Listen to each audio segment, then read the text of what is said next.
Dos últimas notas hay que decir varias cosas, ¿no? Primero, ¿qué hace Beder Camacho aún trabajando en el despacho presidencial, ¿no? Él dice que ha estado de vacaciones y que se va a reincorporar en los próximos días. Y lo segundo, el señor Shimabukuro de inteligencia no tiene noción alguna. 8:05 de la mañana.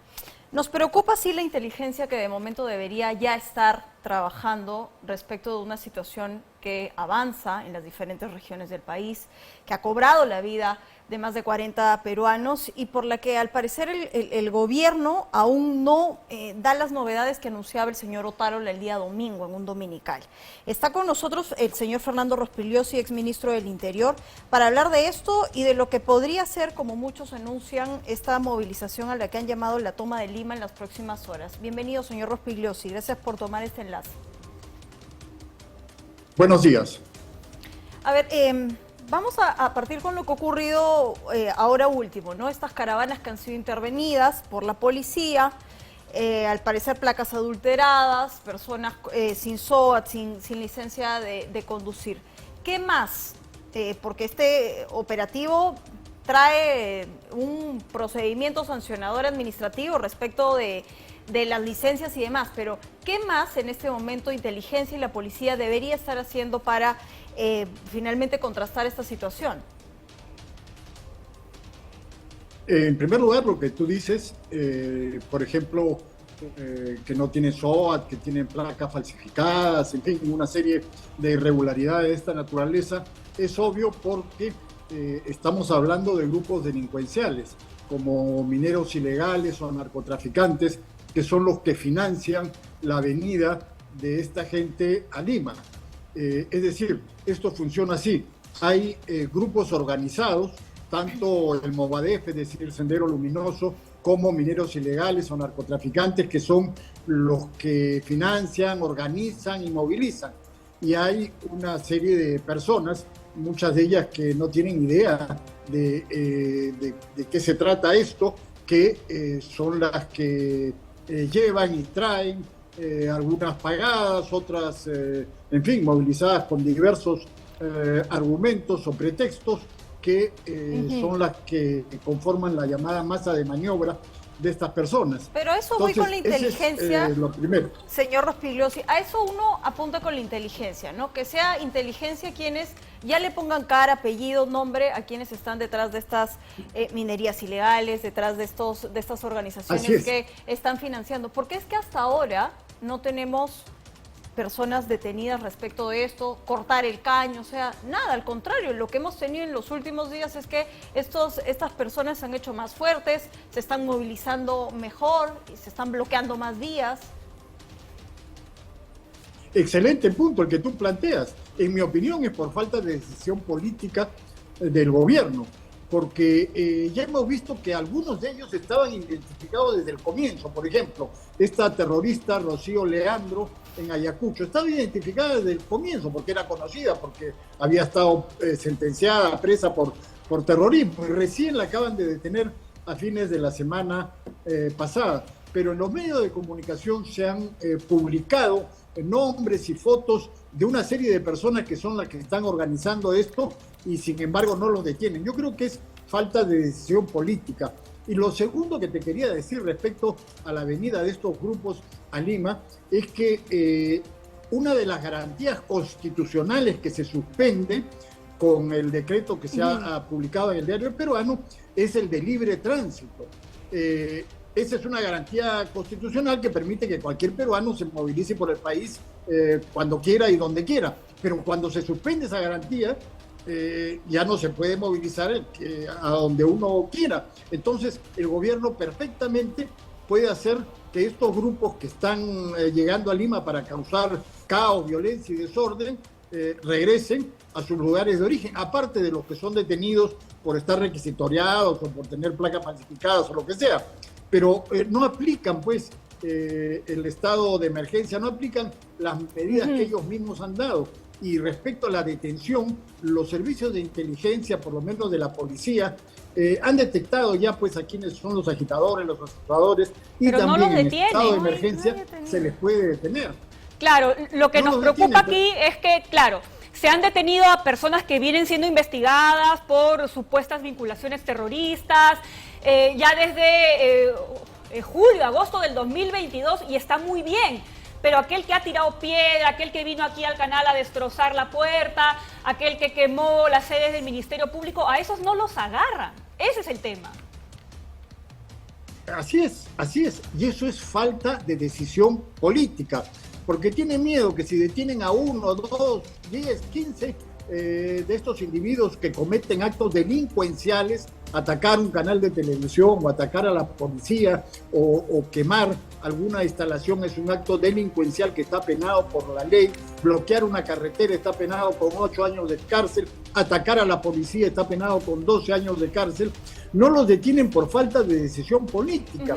No, hay muchos puntos que están bloqueados. En el Perú hay una serie de ataques que han sido filmados, que los delincuentes que han perpetrado estos actos violentos han sido filmados y no los detienen y podrían detenerlos. Digo, en estado de emergencia ni siquiera necesitan una orden judicial, simplemente los detienen porque ya están identificados. Pero es falta de decisión política del gobierno. Ahora, que cree que dejándolos actuar se van a calmar cuando es justamente al revés. Señor Rospigliosi, usted ha mencionado algo que es muy importante. En estado de emergencia se puede limitar el libre tránsito y en ese sentido se ha impedido que llegaran algunas caravanas a Lima.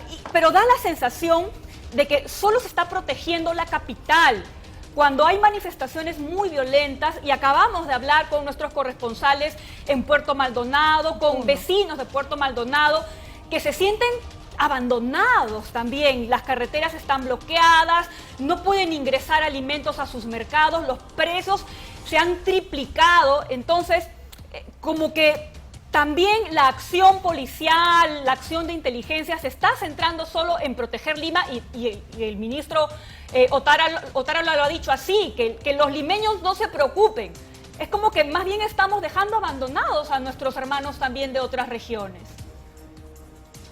Bueno, Puerto Maldonado, por ejemplo, como es evidente, esa es una zona de minería ilegal y son los mineros ilegales los que están financiando estas azonadas, estas algaradas, con la finalidad de retornar al poder, porque lo que han estado en el poder con este individuo Pedro Castillo son estos ilegales e informales, junto con los senderistas que fueron los que se apropiaron del gobierno desde julio del año 2021. Entonces, estas personas podrían ser detenidas ya que están identificadas por la policía. Ahora, lo que está eso de proteger Lima y de proteger el resto del país, no creo que sea exactamente eso, porque estamos viendo que han enviado contingentes policiales y militares también a varios lugares, pero lo que falta es decisión para actuar. Y tenemos también otro problema. Hemos visto en medios de comunicación cómo están atacando constantemente a la policía y a las Fuerzas Armadas, amenazándolas con juicios. Incluso han denunciado a la señora Boluarte, han denunciado a Otárola, han denunciado al ministro del Interior. ¿Eso es amenazar o intentar saber finalmente cómo es que murieron estas personas que han muerto? No. Las investigaciones sobre esos hechos son una norma, tienen que investigarse necesariamente. Siempre que hay una acción donde intervienen las fuerzas del orden y hay gente que ha fallecido o que está herida, tiene que ser investigado. Ahí no se requiere. Ahora, ¿qué le dice esto? Hay que investigarlo. Sí, ¿qué le dice esto, señor Rospigliosi? Sí, ¿qué le dice esto? Le quiero leer algo de medicina legal, precisamente en Juliaca. El registro del Instituto de Medicina Legal ha registrado que en 6 casos de las personas fallecidas se trataría de impactos por proyectil de balas de fusil AKM. En 2 de ellos perdigones y en 1 pistola. Es un peritaje balístico que finalmente determinaría la procedencia de esta munición. No solamente no solamente porque la norma dice vamos a investigar, estamos hablando de que en la vereda del frente tenemos a familias exigiendo justicia respecto de las pérdidas de su hijo, o sea, ¿cómo tratar de entender esto? Porque hasta ahora ni el señor Otárola ni ninguno de los ministros han asumido responsabilidad frente a estas muertes. Bueno, claramente están identificados los responsables. Pedro Castillo, Evo Morales, la gente de Sendero Luminoso, grupos delincuenciales como narcotraficantes y mineros ilegales. La responsabilidad es de esos grupos. Y cuando no de alguien que desobedeció una orden y usó desproporcionalmente la fuerza. Una turba violenta ataca un aeropuerto o saquea un centro comercial o asesina a policías, las fuerzas del orden tienen que hacer uso de las armas que les ha entregado el Estado para precisamente mantener el orden. Yo no estoy hablando de las personas que han atacado el aeropuerto. Yo estoy hablando del Leonardo Huanca, de 16 años, de Yamileda Aroquipa Huanco, de 17 años, Paul Mamania Paza, 18 años, y así puedo seguir enumerando gente que no estaba siquiera, muchos de ellos cerca de la marcha, que estaban, uno era doctor, el otro era activista, estaban intentando ayudar a las personas heridas.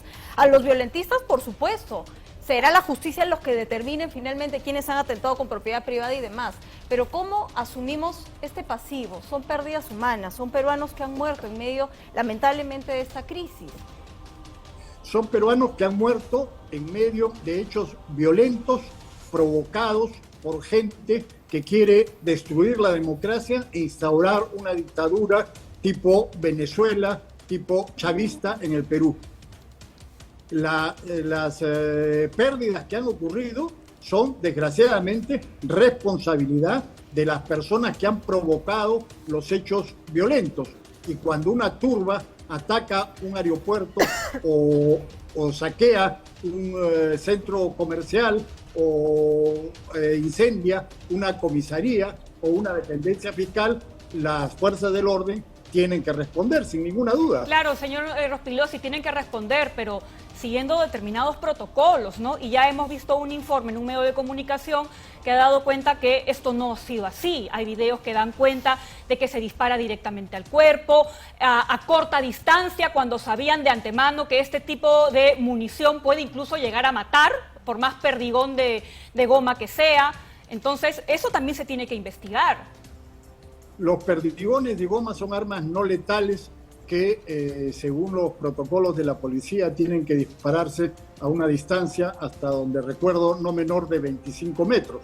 Entonces, los perdigones de goma disparados adecuadamente no matan a nadie. Pero en determinadas circunstancias, las fuerzas del orden tienen que hacer uso de sus armas. Por ejemplo, si los policías que fueron atacados y uno de ellos asesinado en Juliaca hubieran hecho uso de sus armas, probablemente ese policía no estaría muerto y probablemente también algunos de los delincuentes, de los terroristas que los atacaron, sí habrían caído. Y entonces ahí habría gente protestando y diciendo, pobrecitos los delincuentes, pobrecitos los terroristas. Pero no ocurrió eso. Los policías no hicieron uso de sus armas y ahí está el resultado por no hacer uso de sus armas como legalmente deberían haber hecho. El policía fue bárbaramente asesinado y el otro policía pudo escapar con muchas heridas. Señor Rospigliosi, por supuesto que sí. La muerte de los civiles nos duele tanto como la de este policía Sonjo, por supuesto que sí. Y esperemos que la investigación que el Ministerio Público esté realizando dé también con los autores del asesinato de este agente que lamentablemente murió calcinado dentro de su patrullero. Terrible. Gracias por haber estado esta mañana. Una última cosa, si me permites. ¿Cuál es la tradición en el Perú? La tradición en el Perú es juzgar a los que atacan a la policía o juzgar a los policías. Recuerden ustedes que en Bagua fueron asesinados vilmente 24 policías, la mayoría de ellos desarmados. En la estación número 6 fueron degollados bárbaramente. ¿Saben ustedes cuántos responsables hay del asesinato de 24 policías, la más grande masacre de policías en la historia del Perú? Ninguno. Esa es la tradición en el Perú. A la los tradición que es la asesinan impunidad. Policías no les pasa por nada. Eso, y a los por eso es que el mensaje... otros, ahí sí los persiguen. No, por eso es que el mensaje, yo creo, no sé si se ha entendido mal, aquí el mensaje es impunidad cero, basta ya de acostumbrarnos a que cronológicamente no se respondan por ninguna de las muertes. Se tiene que investigar y se tiene que sancionar, si no todo el tiempo nos la vamos a pasar aquí esperando, ¿no? Dando el mensaje de ojalá la justicia haga lo suyo, pase el tiempo, pasan miles de situaciones, se vuelve a repetir lamentablemente esto y no tenemos quien pueda responder por todas las cosas que están ocurriendo. Gracias por haber estado esta mañana con nosotros, hay que estar atentos porque son días aún convulsos, de mucha movilización y vamos a seguir, por supuesto, la situación en las diferentes regiones. Pero ahora, Marta